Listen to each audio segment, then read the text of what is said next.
Hello friends and my dear students, today we will start the topic physical properties of the covalent compound, class 10th, chapter 4.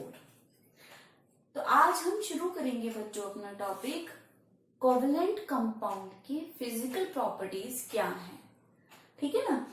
तो सबसे पहले जो इसकी physical property आती है that is they means covalent compound show low melting point and low boiling point.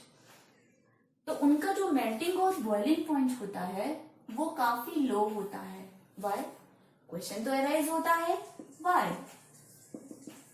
Why they show low melting and boiling point? Because reason is this, because covalent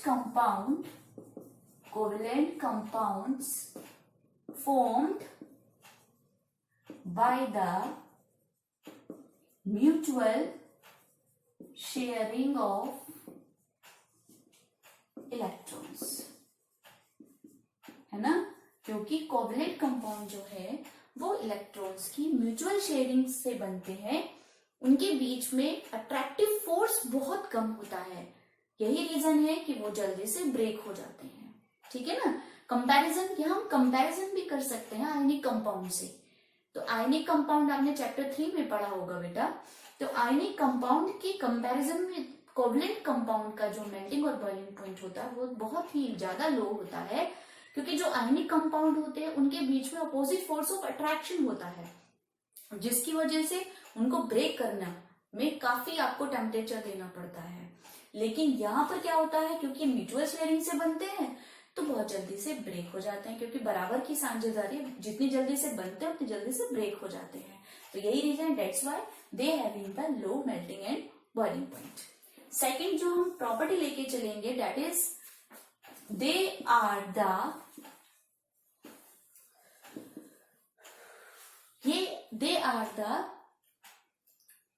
मतलब वो हमारे क्या कह सकते हैं हम, they are not the conductor of electricity. तो they are not conductor of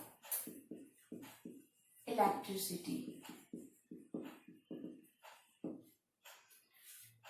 means वो इलेक्ट्रिसिटी को कंडक्ट नहीं कर सकते।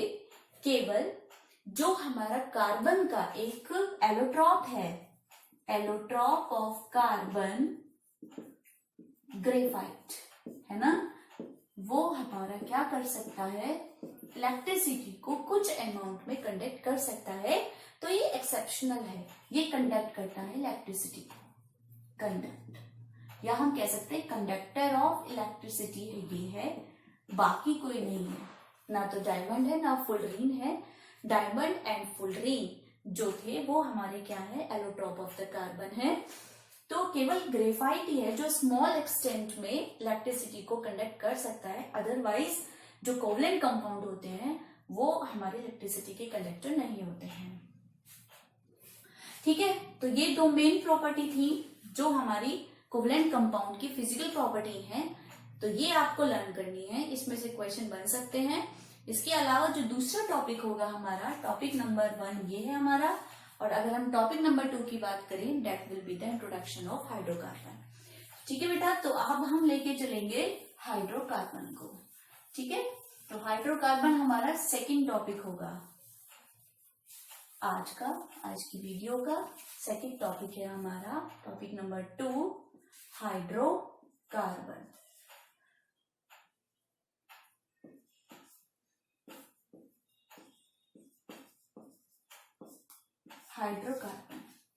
Hydrocarbon is very important topic, very important, ठीक है ना। तो हाइड्रोकार्बन का मीन्स क्या होता है, which having carbon and hydrogen atom. तो hydrocarbon are those compound which are made by the carbon and hydrogen, ठीक है। Hydrocarbon are of 2 types, saturated hydrocarbon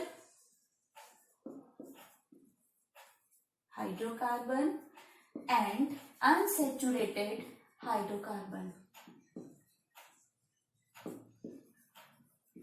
आज मैं केवल आपको सैचुरेटेड हाइड्रोकार्बन के बारे में ही बताऊंगी, नेक्स्ट वीडियो में अनसैचुरेशन के बारे में बताऊंगी।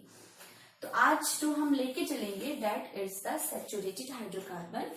सैचुरेटेड हाइड्रोकार्बन का मतलब है the means of the saturated hydrocarbon is that carbon and carbon having the single bond between them. Carbon और कार्बन के बीच में सिंगल बॉन्ड होता है, ठीक है ना, तो वो बनाते हैं। और इसका एग्जाम्पल हम ले सकते हैं, सैचुरेटेड हाइड्रोकार्बन का एल्केन होता है, ठीक है ना। क्या होता है? Alkene.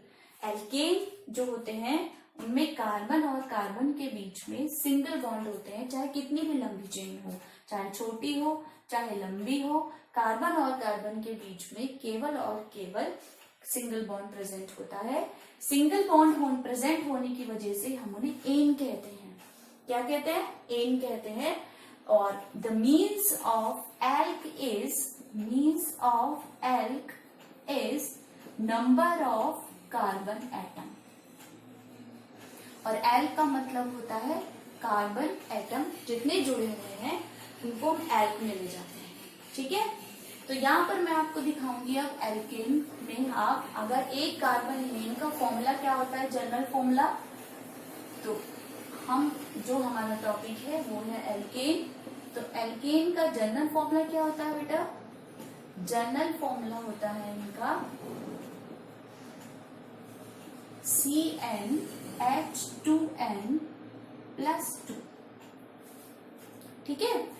If we put n is equal to 1, then formula will be C1H2 into 1 plus 2. तो C1H4, 1 can be ignorable, तो बन जाएगा ये CH4। अब हम इसकी नेमिंग कैसे करेंगे?